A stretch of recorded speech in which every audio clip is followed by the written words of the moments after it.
see the attendees are rolling in. I'm excited. We love to see it. Okay. And we are good to go. Okay, I'm going to get started. Hello, everyone. Thank you guys so much for joining. As you guys all know, my name is Shonetta Bagwell, a second-year med student, and we've been doing the pre-med Zoom parties for the last couple of weeks, and this was the most exciting week because yesterday we learned all about money, how to save money in medical school, how to pay for medical school, and today we're going to hear all the secrets of admissions, maybe, potentially, who knows. So I'm so excited to have our panelists here today to talk to us about the application process, how it changed a little bit, and what to expect for this cycle as well. So I'm just going to have my panelists go ahead and introduce themselves, and I'll start with Dr. Mary. Good evening, everyone. It's such a pleasure to be here. I'm Layla Amiri, serving as the Assistant Dean for Admissions and Recruitment at the University of Illinois College of Medicine. I'm based on our Chicago campus, but we're a multi-campus institution. Dean Newmeyer, please. Good evening, everybody. My name is David Newmeyer, and I am the Dean of Admissions at Tufts University School of Medicine. We are located in downtown Boston, which is about 15 or 20 minutes separate from the undergraduate campus, but we're located in the medical campus, which is in Boston. Dean Lucero. Hi, I'm Jennifer Lucero, and I am the admissions dean at the David Geffen School of Medicine at UCLA, and we are in the very diverse Los Angeles. I also practice as a obstetric anesthesiologist, so I do spend some of my time in the hospital, and excited to talk to you all today. And last but never least, Dean Barati Demo. Hi, I'm Linda Barati Demo. I'm the Dean of Admission and Student Affairs at the Drexel College of Medicine, where we have two campuses, one in Philadelphia and one in Reading, Pennsylvania, which is about an hour outside of Philadelphia. So happy to be here. Thank you all so much. So for our attendees, as you guys trickle in, if you have any questions, please put it in the Q&A box. There's a Q&A section for you to submit your questions. Let's try not to put the questions in the chat so we just don't lose them. And I'm going to get started with the questions. And this questions can be for all our panelists to answer in whatever order. Whoever, you can just unmute yourself. So my first question is, I know that when I was applying, I felt this like unspoken pressure to make sure my application was submitted in May. And I actually clicked submit even before I got my MCAT score back. So I'm curious, is there a window when an application is considered early? And is there a time that an application is considered late?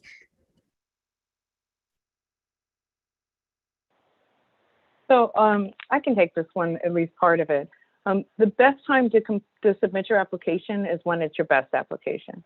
So oftentimes I have students who want to submit their application on the very first day, even though they have not had a chance to double proofread all of their materials, and they're worried about having it in on this first day. On the first day, we get thousands, and I'm sure my colleagues do too.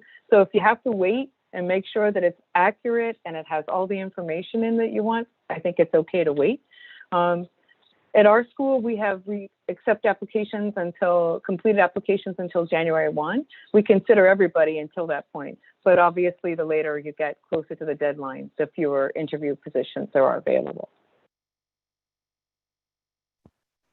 Yeah, I would second that comment. And one of the things I would say is if you're going to submit your application before your MCAT scores are back, it's possible that those MCAT scores might not be on the level that you anticipated they would be, and you may want to take them again. So it may be problematic. The other thing I would say is that always consider, is this the right year you need to be applying? And there is a lot of pressure to apply now, but I would say wait for all your scores to come in and your experiences to be completed, or maybe not completed, but make sure you're undergoing those experiences before you apply. And it may mean taking another year or two to get yourself ready for the application process. So I was just going to add that, depending on the school, they have various schools, and it sounds like similar. We have a rolling admissions. So we go through painstakingly to make sure we look at every application, and whether you submit it on that day one with the thousands of applications that get dropped, or, for our deadline this year, it's October 1st, we're still going to look at all of those applications, and we make sure that we have it so that we're looking at all of it. If you don't have this year, and last year were a little bit unique in that we had some delays with our MCAT scores. I think it's much better this year than last year. But again, I think it's a good point. As David mentioned, the idea of you're submitting the application, you don't have your MCAT score yet, and maybe you want to take it again. It'd be harder for you to take it again in this cycle if the first time you're taking it is August. And so you want to make sure that you're looking at the best possible cycle to apply in. Thank you. So I think Tufts does this. I forget if the other schools do, but I know there is such a thing as early decision. Can any of you speak towards that process? How do you make the decision if you should be applying early decision? What are the pros, cons, and potential risks that come with early decision? I can take the first stab at that. So we do have an early decision program, and we've had one every medical school that I've worked at, which is counting at 4 right now. So I think the pros about applying early decision, or even before I talk about the pros, you have to think about if this is the right path for you or not, right? And early decision, you're submitting all your materials early to one school, and you're hoping that that one school will accept you. So the pros are that you just apply to the one program. There's not all the anguish of filling out all the variety of secondaries and sitting there and waiting to hear back from the variety of schools. You will hear back from that one particular school. The other pro is that you have made the decision that this is the school that you want to go to above any other school. So I require that students who are going to apply to my program meet with me and submit a resume, CV, and also submit their transcripts, because I want to take a look at them holistically and see, is this a student that we would definitely guarantee an interview or not, right? And then the other conversation that I want to have with them is, why my school over any other school? And by applying early decision, you're telling me that if you get a full ride from another program, you're still willing to give that up to join me, right? That's a big ask on my part. And that's really what you're doing, right? You're deciding very early on that that's the school that you want to go to. So the pro of it is that when you just apply to that one school, you can hear back from us early as well. So we can accept students who apply to early decision as soon as October 1st, in comparison to the general October 15th date that we have according to AAMC for general admissions. The cons, I think, are starting to emerge as I'm speaking, right? So the con is that you're only applying to one school, so the opportunities are limited because you're only applying to one place. Sometimes early decision programs mean that the school is not going to dedicate recruitment dollars for students who go through the early decision program, because that's a student that we know we've yielded. And so we may not need to use or want to use scholarship dollars for that. And the other con is that if the early decision process doesn't go well for a candidate, they haven't submitted an application to other programs until they release your name, right? And that will not be until October 1. So where you may have submitted an application as soon as AMCAS opened, the other schools are waiting for several months before they can hear from you. But I will say that for all programs where I've been, the success rate for students who do meet with me and who we do encourage to apply is very high. And so, again, you just have to be sure that that's the right place for you.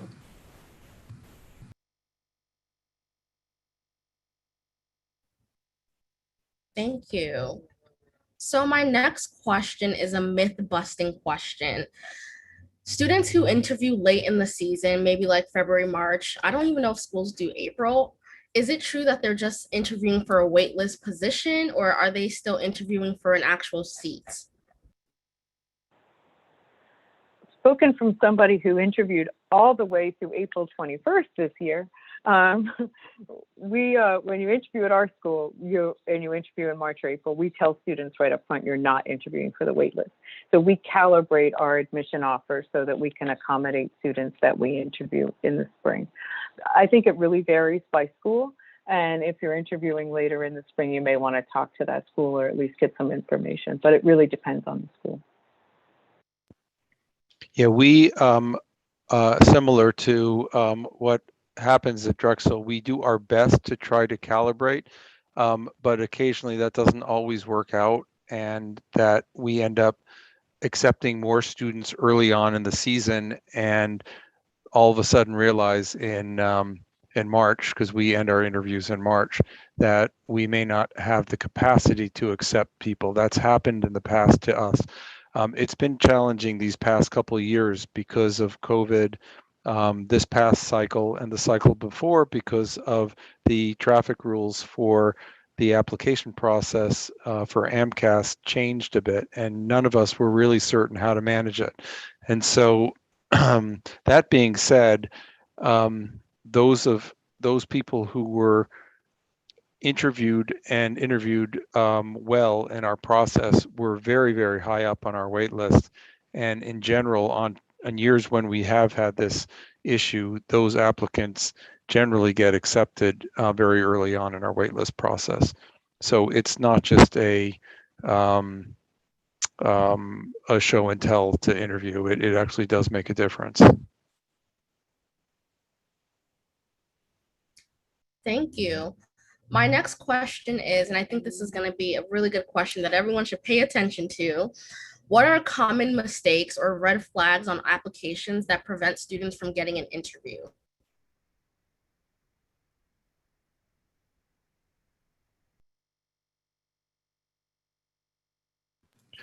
I guess each of us can share one mistake maybe from the different programs. I think for me it is lack of consistency between what the applicant has shared in their personal statement in terms of their motivation for medicine and where their passion comes from, and lack of support in the experiences. So, for example, I'm at an institution that has a really strong social justice mission, and so we look for that in the application. And I think the students that are familiar with our program weave that into their personal statement. And if I don't see that support in the experiences section, that's a red flag for us, because we really don't know if this individual really has that heart for the service and the mission that we have, and how aligned they will be with the programs and offerings that we have and our expectations of them.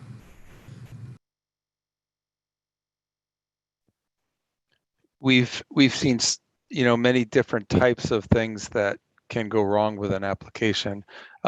Sometimes it looks like the applicant put their personal statement together at the last minute. It wasn't well written. It wasn't spell checked. It wasn't read by several people to make sure that it reads well. Maybe it wasn't a personal story. Maybe it sounded like a term paper or something. And so, put a good amount of effort into the things that you submit to make it reflect as best as possible on who you are and why you want to go to medical school. And one of the other things that sometimes happen that can't be revealed is sometimes the letters of recommendation that we receive aren't necessarily real positive about you.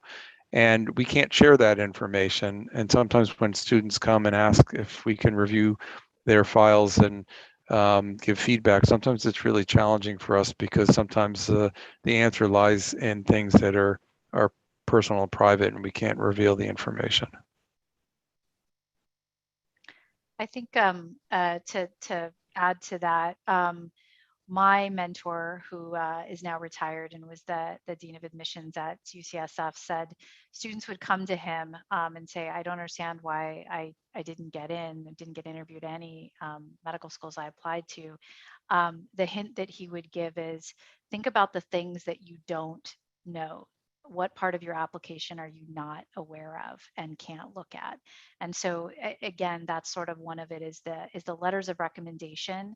You know, if you aren't getting interviews at any place, one big red flag is that there may be something in your letters of recommendation, because that's every part of your application, you know, except that one particular area. So that is for us, our one way to have people who know you well communicate their thoughts about you. And so, you know, it's very rare that we see something like that. That's, you know, but that would be one very big red flag that would stand out.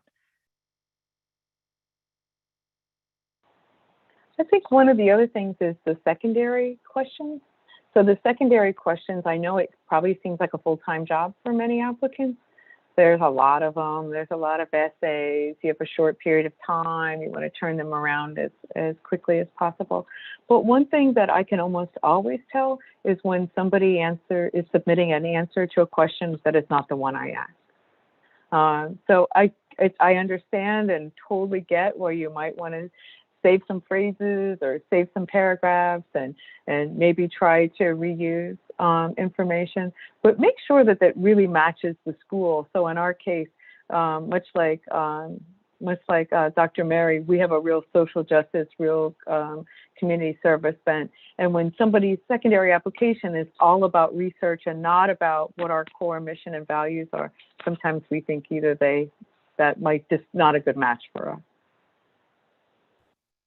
Thank you. So they say numbers, MCAT and GPA aren't everything, but they are definitely something. So I'm curious, does your school have a secondary cutoff? Does your school look at students holistically?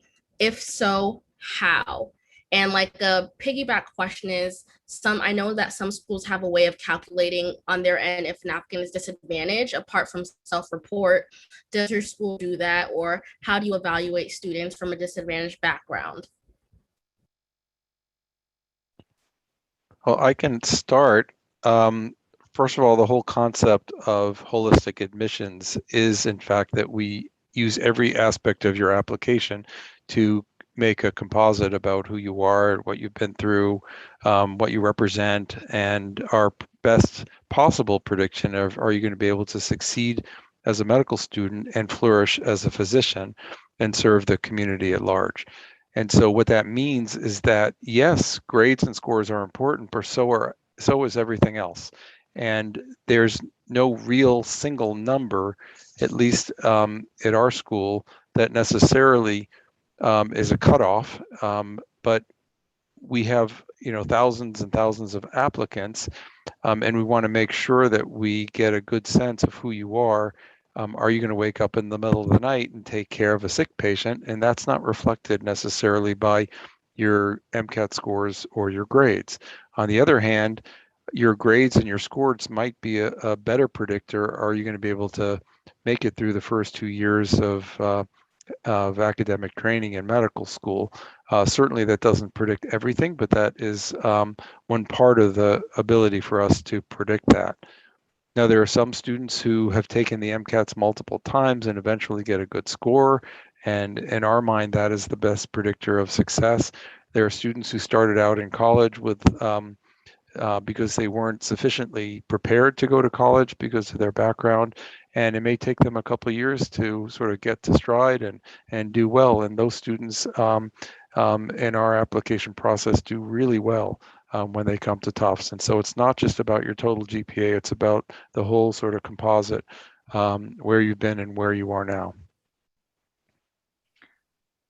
I think I would just add on to what David said as far as the holistic review, and I think probably all of us here, it's a very positive and powerful thing that the AAMC encourages us to all look at the holistic review. And it is, as he mentioned, that is part of it, looking at the entire person.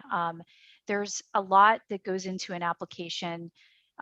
You all put them together, you take the time, you're telling us your story. And so we think of it as every application is reviewed by us. We look at, the road traveled, what, individuals come from a road traveled. They're, and I think David mentioned a couple, situations of like being, not necessarily having the resources, coming to college, maybe struggling a little bit, but then persevering, having the resilience, moving forward. That's a very positive sign that, you've had this road traveled, you've experienced things, you're coming out, you've figured out what it takes, how to study, how to take your tests. And then there's another, person that is, maybe they came from privilege, but what they do with that privilege to help others in their communities and other communities. And so I think, you can't get at that by a single GPA or MCAT score, any standard. You have to look at the application and read through what their experiences are, why they chose to do those experiences, what they write in their secondaries, what they're writing in their personal statement. That's your chance to communicate your experience and give more information about, what you've done and what's important and what your values are.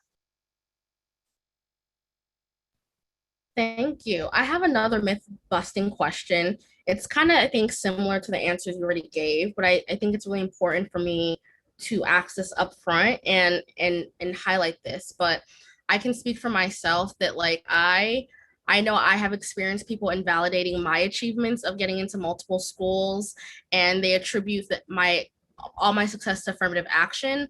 And I personally know that I got into medical school because I worked hard and I showed what I bring to the table. So no one can ever tell me that I didn't deserve to get into medical school. But the AMC data does show a difference in the averages of scores depending on the race of applicants. So is it true that BIPOC applicants get a pass in admission and get away with lower scores? Can I I know I just spoke, but I feel very strongly about this. I would tell you that I will share with you a very personal story that I tell our pipeline students. So I was a first generation, I'm Mexican and indigenous. I went from Cal State Northridge, which is not a, very well-known school, and enrolled at Yale Medical School. And I was accepted to multiple places. My first 2 weeks at Yale, I had another student who is not BIPOC. When they found out that I was Mexican and indigenous, and they themselves, had gone to UCLA, and I was at Cal State Northridge, and they said, "Oh, that's why you got into Yale Med from Cal State Northridge," and 100% not true. The reason I got in was what I had, the experiences, the work that I did.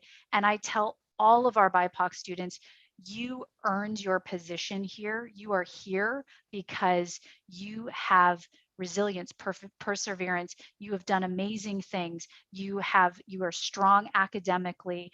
And some of our BIPOC students come from privilege. And it's what they're doing. It's the community, that the dedication, what they're bringing, their experience. And so every single student that gets into medical school, that it's irrelevant whether they're BIPOC or not.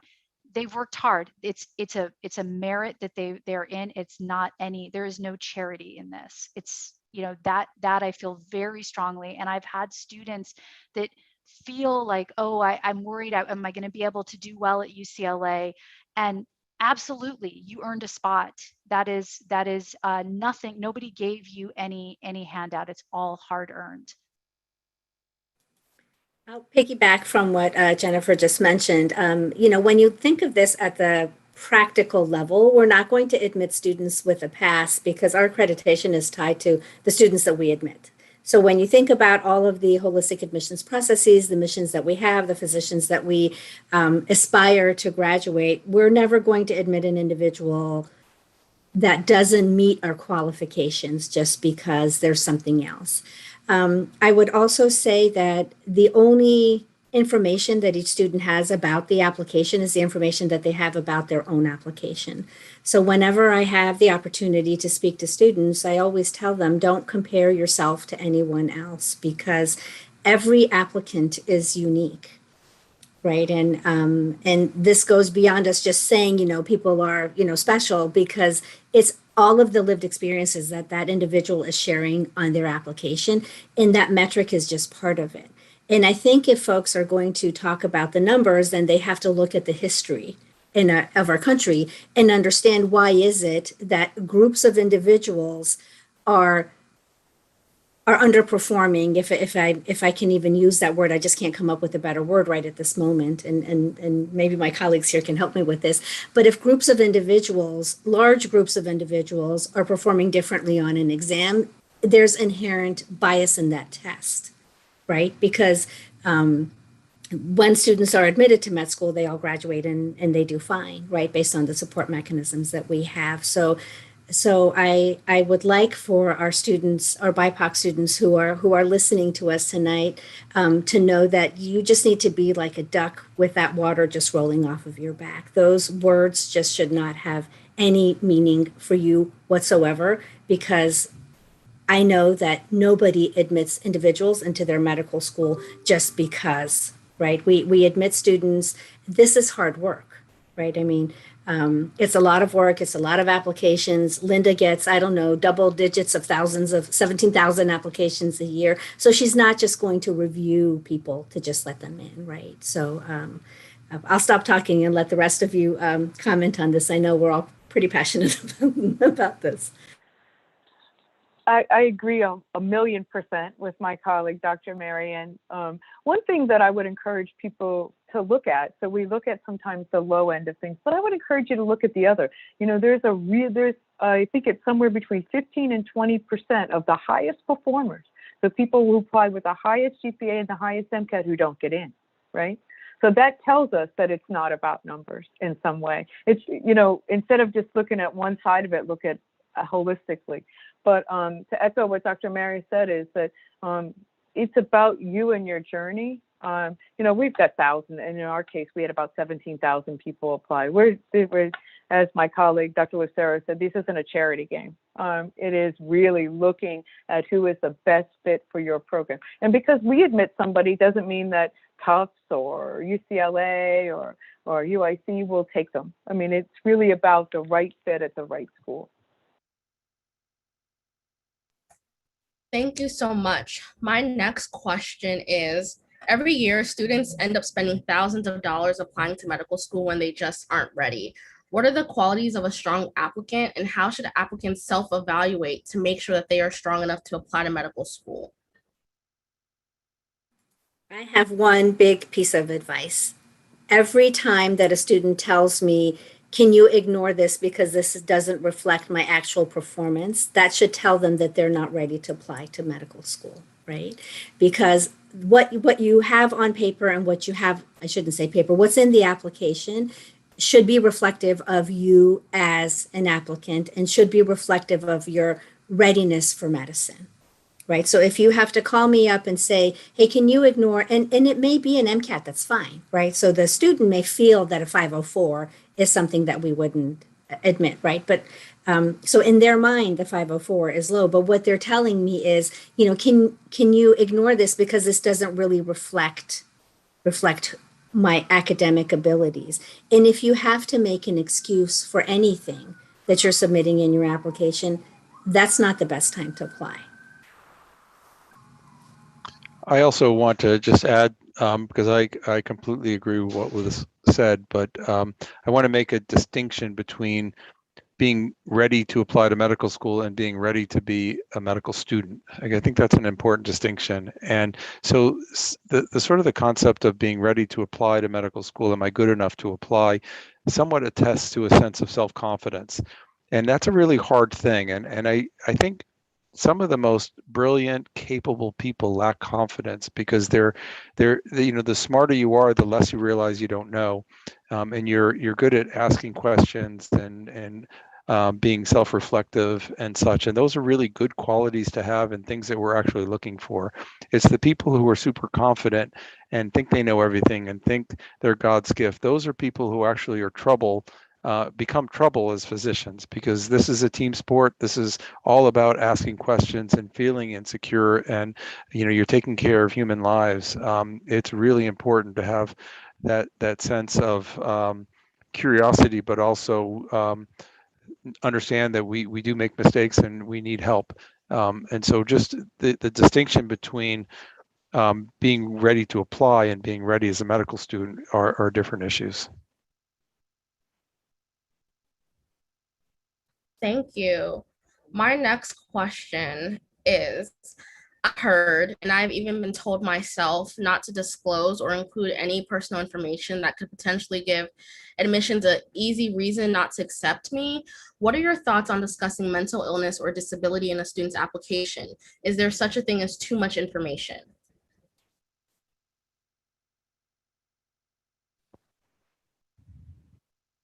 Well, I think there are times when it's too much information. It depends on the circumstances. This is highly personal and very individualized, but let me just sort of give you my impression about mental illness. I consider mental illness to be just like any other disease.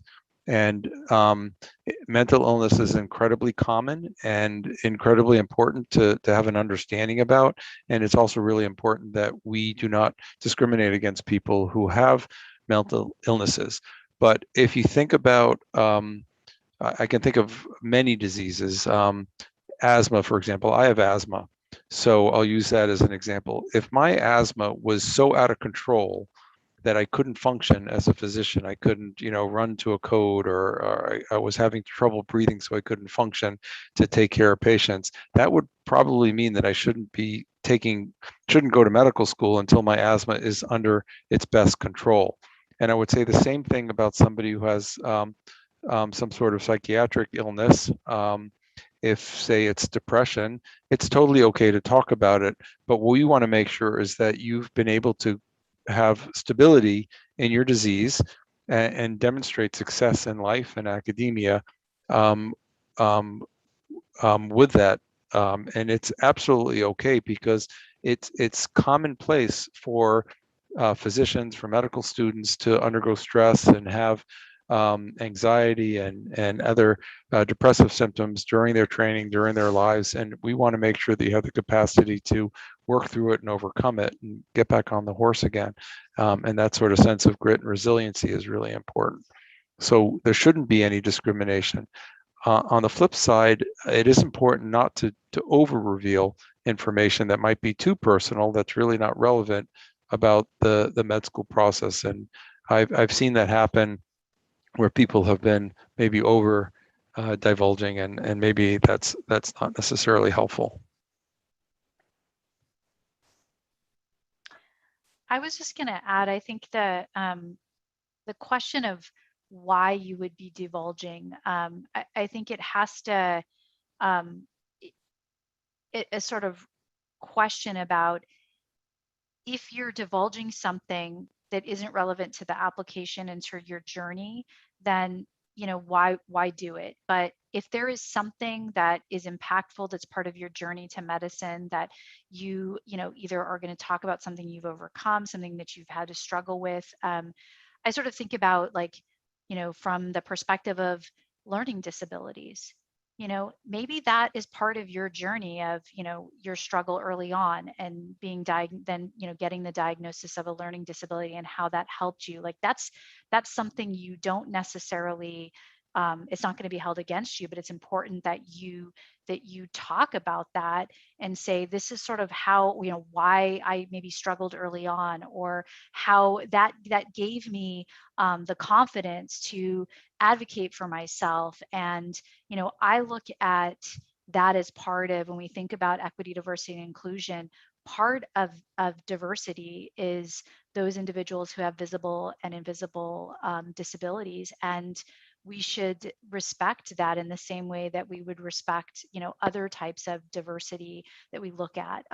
So I think if it's not necessary to explain as sort of what your journey was to medicine, if you're just throwing it out there because you think maybe that would help you, it's not important, not relevant, unless it is something that speaks to your journey to medicine. Thank you. I have two more questions, then we'll move over to the Q&A. We have a lot, so I'm going to have to simmer through these. But my next question is, COVID obviously impacted the world and higher education in so many different ways. How did the admissions change their process in order to maintain the integrity of the application process while abiding by CDC and institutional guidelines? And a follow-up question is, do you think COVID impacted who you accepted and where students ultimately chose to go?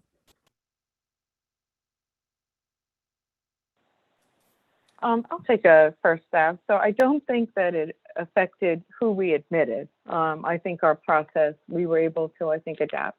I do think that it might have, we'll see what happens. Our class starts on August 2nd, but I think it was a challenge for applicants, right? Because many students got accepted to schools or more than 10 schools they never had a chance to visit other than seeing a video or having some kind of webinar. I do think that almost every school, and I would hate to use the word every, but almost every, has made some changes to their process. Some allowances for experiences that were canceled or experiences that students couldn't have or late MCATs. And I would encourage students to look at MSAR. MSAR has the most updated information of schools' policies for COVID that are even lasting through this admission cycle.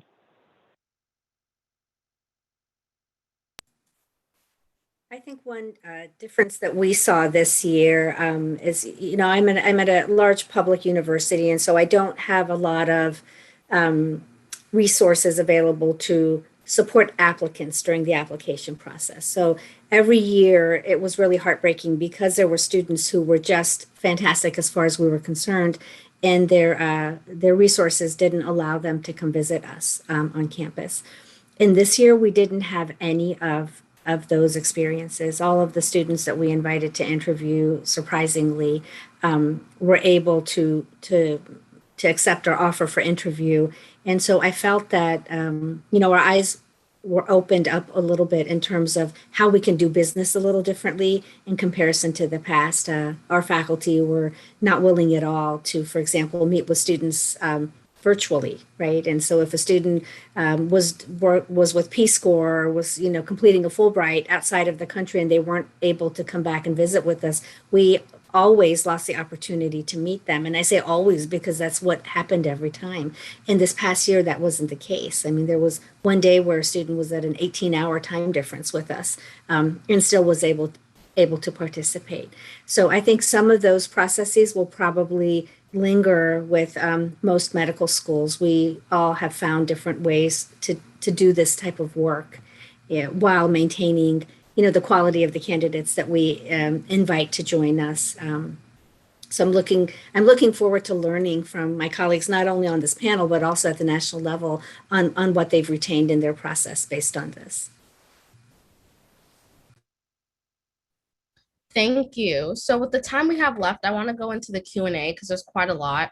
And as I was reading through it, I saw some common questions. And I think one of the biggest questions a lot of people have is what is considered a significant upward trend? I think a lot of people are asking, like, is one good year enough to show that, hey, I'm doing better? Is a master's better than post-bac? Or is there some kind of way to know that, okay, I've sufficiently proven I can handle the academic rigor?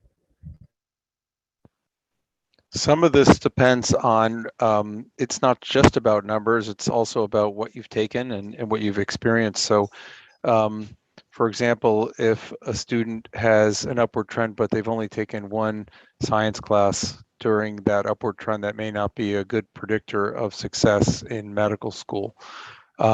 So we're looking for sort of an overall pattern of upward trend, and it's hard to really define that, but it doesn't mean that you have to have a 4.0 your junior and senior year to signify that you've had an upward trend. The difference between a post-bac program and a special master's program, they're just different beasts, so to speak. Typically, post-bac programs, there are two types. There's traditional post-bac programs where people who are non-science majors want to complete their pre-med requirements and go to a post-bac program. And typically special master's programs for people who typically have not done quite as well academically in college, and they go to a special master's program to take a year of academic training that mirrors the first year of medical school. And that's a very good predictor of success as a medical student, since you've been able to do well as a what is akin to being a first-year medical student already. The only thing that I want to add to what David just mentioned is that what looks good as an upward trend in a GPA may look different from school to school because of the resources that we have in place to support the student, right? So I think you heard about the MSAR. So I think if you have the MSAR as your guide and take a look at the average student that school admitted, sometimes, an upward trend is not enough, even if it's 2 full years of straight A's, because if your overall still ends up being significantly lower than the 3.9 that they admit, generally that suggests that school's not in the business of providing that type of academic support, right? They're bringing in students who can handle the science well, and their support mechanisms are designed to train their students in different ways. So when you think about how you're determining if you're ready to apply this year or which schools you should apply to, it's difficult to answer this question because, as was mentioned, it's just such a personal thing depending on what you've taken and where you took it and all those things. But take the school into consideration as well. I was going to add something about the question about the master's program versus the post-bac. I think if you're the post-bac, it was already mentioned, David talked about the 2 different types. I think if you're looking at a master's program, I wouldn't embark on a master's program unless it's something that you're interested in studying. So, if you do want to get an MPH, then, you should do that. You can do the coursework. You can, show that you can handle graduate level, that you're doing research projects, that you can think about things critically. There's a lot to show in that, but I wouldn't do it unless it's something that you plan to utilize that MPH with, or public policy or whatnot. It's not and it's not going to suit you, and it's not going to make you, you're not going to thrive in a program that you're doing something because you think you have to do it to get into medical school. If that's the case, then you should critically look at sort of what are your areas where you feel you have weaknesses academically, and maybe think about doing something that is taking some of those higher level science courses, repeating some of them, taking different ones. Maybe you didn't take genetics, but take a genetics class. You struggled with your first your early chemistry, maybe take a more advanced or do some other science, higher upper division science, but don't do a master's if you have no interest in, are not interested in the material, because it will show in your work that you're doing, and it's a waste of time and money for you to do that. Thank you. The next question I've been seeing a bit of is, I think, more geared towards non-traditional students or students who've taken a lot of growth years. And they're curious, how are their applications looked at differently? If maybe like you have someone that's coming from school who did the volunteering at a student clinic, did all those things, versus someone who maybe is a career changer or who has maybe a different types of experiences. And I think people are just curious, like, how can those kind of applicants stand out? Oh, I'm a huge fan of the non-traditionals. I would say they stand out anyway because of their lived experiences, right? So while we don't look at the age of an applicant as we're reviewing the application, remember, you've heard holistic review several times tonight. So if they're a career changer, they've basically had things that they've done, right? So there's potential leadership that they've done, there's potential service that they've done. So all of those lived experiences come into their story of why medicine. So I think what's going to be important for non-traditional students is, one, to clearly articulate, why this successful career that they've had or that they're leaving behind was not fulfilling for them personally and professionally, and why they must, be a physician, and how they know that this is the right choice. Because let's say when they went and became an attorney and they've been very successful in private practice for 12, 15 years, because we do see these types of students, right? So why is it that you realize now that doesn't work? So helping us understand why that didn't work. And then maybe didn't work isn't the right word to use. Maybe why you have a new calling is important. The other benefit is that we know that they know how to study, right? They're going to bring in different types of leadership into the class that maybe students who haven't been out in the real world haven't had. So I would tell non-traditional students not to worry about comparing yourself to the students that are considered traditional, but just know that you have a story that's going to be very different than others, and help us understand that story. Thank you. Another question that's come up is some people are curious if networking increases your chances of getting in, or how does networking help at all? So networking. There's a process, like there's an application process, and many of us or all of us have protocols for this process. And the reason being is so that networking or outside influence does not impact the admission decision, right? So I'm a first generation college student, and I may have not have the social capital or the cultural capital of somebody who has other kinds of experiences. And it would be unfair for me not to have the ability to network or have the access to network for that to impact my opportunities for medicine. So at our school, networking isn't, we're glad to help any way that we can, but it does not factor into our admission decision. I think it also, again, to not get too technical about it, but every single one of our medical schools has to be accredited by the LCME.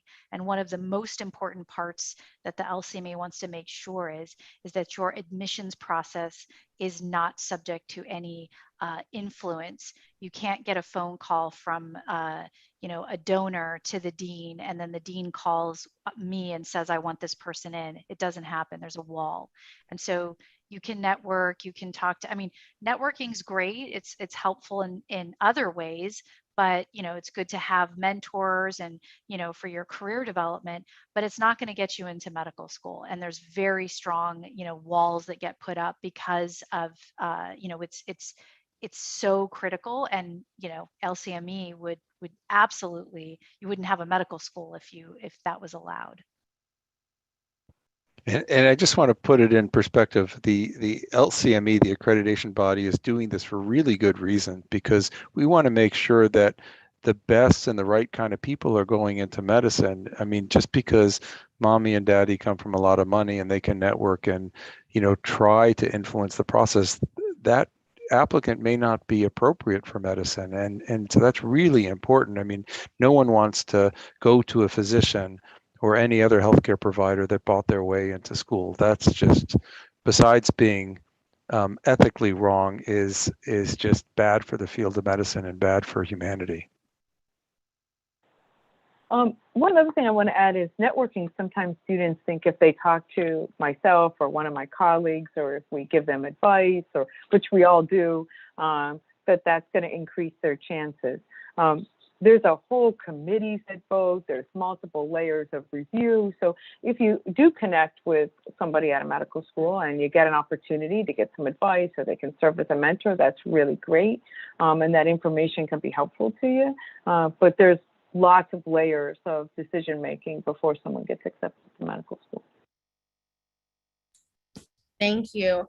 Another question I saw here quite a few times is some people were asking about letters of recommendation. And I think we talked about it a bit earlier in the session, but people are curious, how old can a letter of recommendation be? And who should they be asking?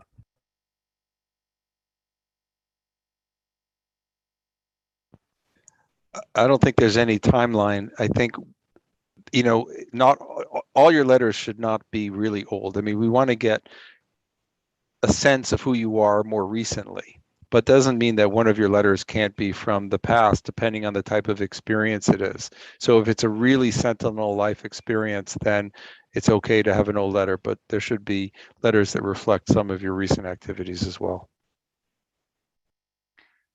The letters are a way for us to see how you work in teams, how you are connecting with people.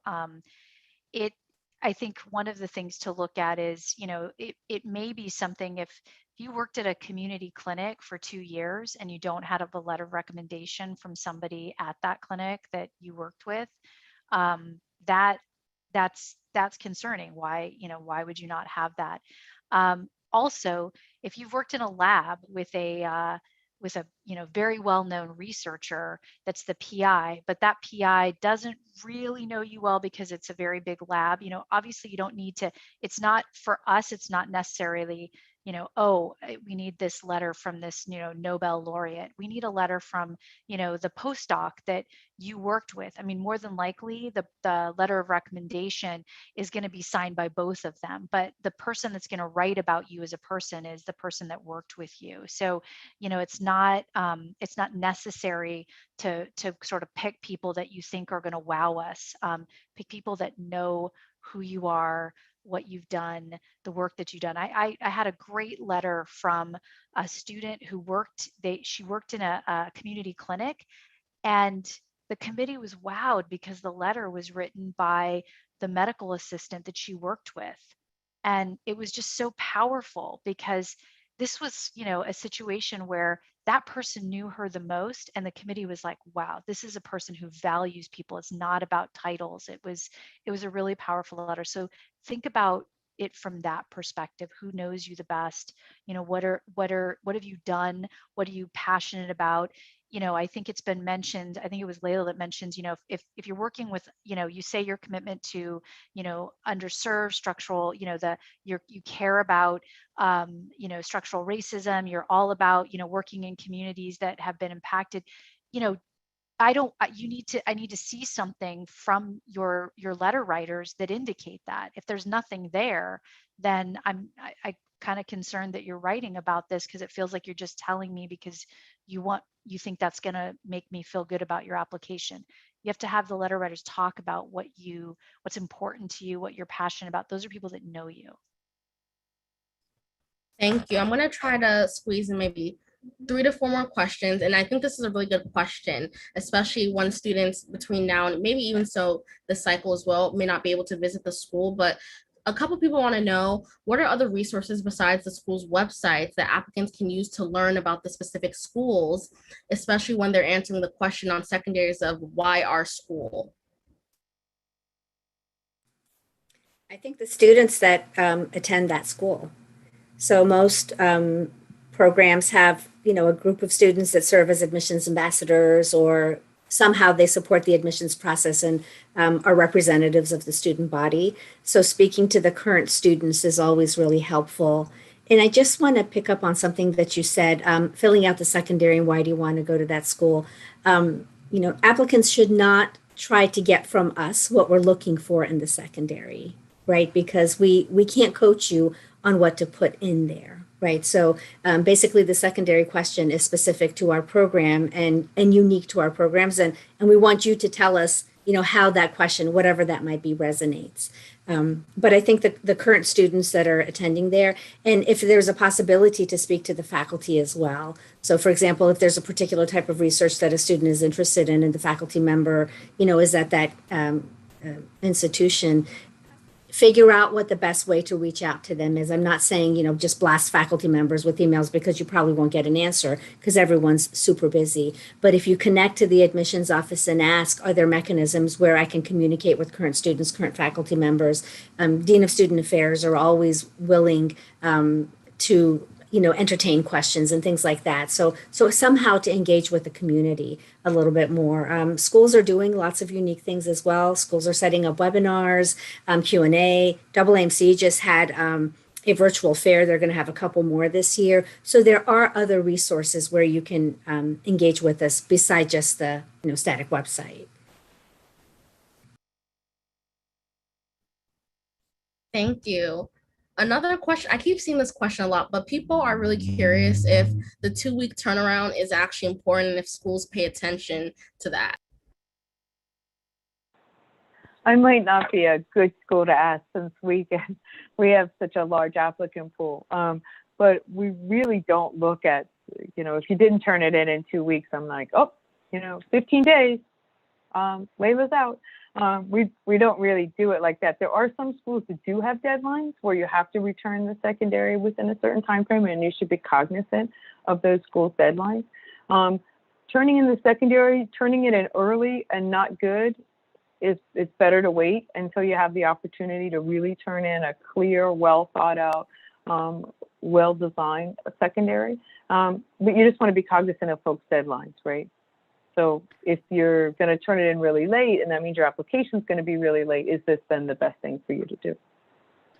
I'm going to put a little plug in there about that. The deadline is if they put a deadline in there, it means something. So if you're going, things happen, you have a lot of applications, if you can't make that deadline, then take a moment to reach out to the programs and say, can I have an extension?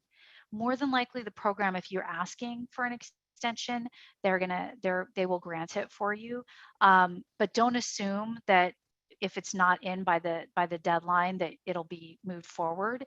And that says something with we all have deadlines. We all have, when we think about, what we have to do in medicine, we're all going to have to budget our time. We multitask. We have to, so this is, if we don't ask for an extension, if we don't say we need more time and we just think we'll let it roll, that's not a good impression that you want to leave. So I would say you want to, stick to the deadline that's there. And if you need extra time, let the places know. Thank you. Two more questions. I know our time is fast spent, but I think these are important questions. One was a few people asked about international students, if international students are able to apply, what that process looks like for them, or how it differs from domestic students, or if it's like harder to get in because they are an international student. Well, data shows that it is harder to get in if you're an international student, but it also depends on the medical school that you're applying to. So it also is important to define what is an international student. So we define international students at Tufts as if you do not have a green card, citizenship, or permanent residency. Then you are considered an international student. The exception to that is if you're a DACA student. So our issue is that as a private medical school, we don't have funds to support international students because they're unable to apply for conventional financial aid. And we think it is wrong to only allow people who come from well-off, financially very solvent families who can afford to pay cash for medical school versus those who don't have those resources. And so we don't feel it's our place to make distinctions between those type of applicants. So generally speaking, we do not accept international students to Tufts for that reason.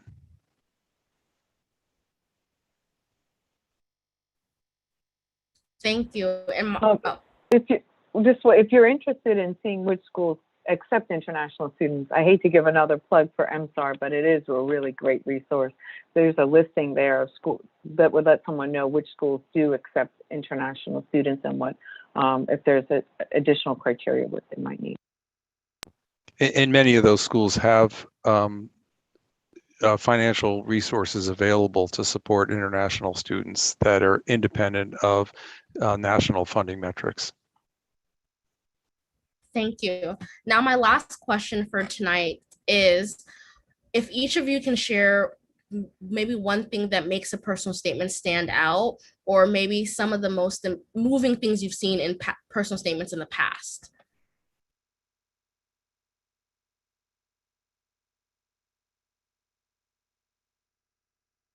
Don't all speak at once. All right. Well, when I read a personal statement that really impacts me, I read the personal statement and say, I really want to meet this person. I really want to have a conversation with this person. And this person seems like the type of person that is really going into medicine for the right reason and is the type of person that I would want to take care of me, my family, my loved ones, my friends. And that's the kind of inspiration that comes out of a personal statement. It's nothing really canned about it. Oftentimes I see a lot of personal statements that seem like they're written very similarly. they're not bad. They just don't really stand out.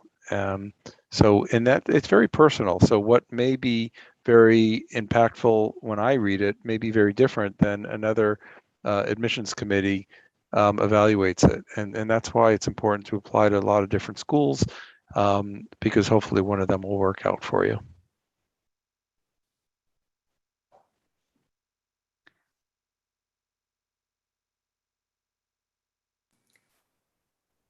What stands out for me when I read personal statements, that's not much different from what David just shared, but this is generally these are statements that we're reading from individuals that we don't know. And when I'm done reading that personal statement, aside from being breathless and wanting to meet that person really bad, I also want to understand why they have to be a physician, right? So what I often recommend to applicants is have a few people who don't know you read the statement and ask them, why does this individual need to be a physician? Because the standard, I like science and I like helping people, those are baseline places, right? I mean, we expect that you can do well in science in order to handle the rigors of medical school, and then obviously that you're people centered as well. And sometimes when there's a story that is applicant shares, and it's not that it's story after story, but it's one story that was a really moving event in their life, and then they somehow weave everything else into it. So I need to be able to walk away with a solid understanding of how this person would be. It's just like reading a great book. Read a great book and you walk away with an idea of what that author might be like. That's the best personal statement, when I can close it and think, so this person's going to show up and they're going to be really upbeat and happy, or they're going to be solemn and serious, but having an understanding of how they would be in person, and what is it that will carry them through really this rigorous training that's going to be their medical training. I think that, and again, I think it's just restating what others have said, but I think there is all of us have a journey to medicine, why we did it, why what compelled us, what part of our lives. I want to walk away from a statement kind of understanding what that journey to medicine is, because as powerful as that is, and it doesn't have to be, it doesn't have to be the bestseller. It doesn't, I mean, it has to be your truth. It's what's driven you, why you do what you do. And obviously the activities that you've done, the extracurriculars, the volunteer experiences, the research, that's all your supporting documents to why, what you've written as your journey. But, I think about the process of being a physician, and it's not just the medical school. It's residency, it's beyond. I mean, this is a life commitment, and it's powerful. It's a privilege. It's an honor. I will tell every single one of you, I have the best job in the whole world. And I'm so happy that I get to do what I do. And I want to read someone's personal statement and know that, residency was hard. I did 2 residencies, but I wouldn't have changed that. I enjoyed both of them, but I had to know that in those dark days when I was on to my second residency, that this was a journey that I wanted to take and that I'm committed to. I read personal statements and think, I want to meet this person, as it's been said. They understand the commitment, the rigors. They have the perseverance, the resilience. They know what this means, even if they're a first generation, they're committed to this. And it is like running a marathon. It's a mental marathon. It's a physical and emotional marathon. And I want to know that they're able to put down in paper why this is so important for them to do. And because there's other things to do, there really is. You're all smart and bright and amazing students. You can do a lot of different things. I want to walk away going, this is what they need to do. This is what society needs them to do.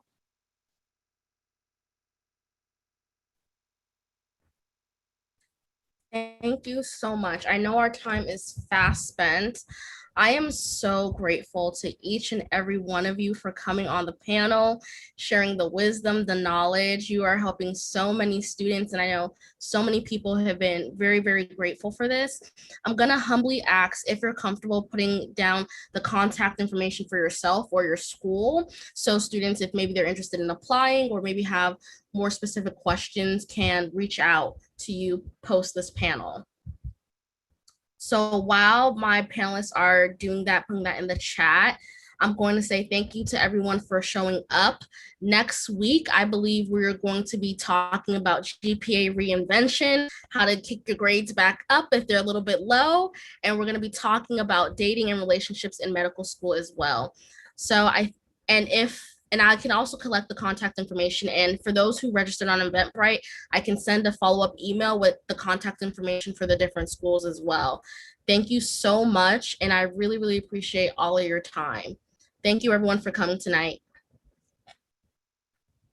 Good luck, everyone.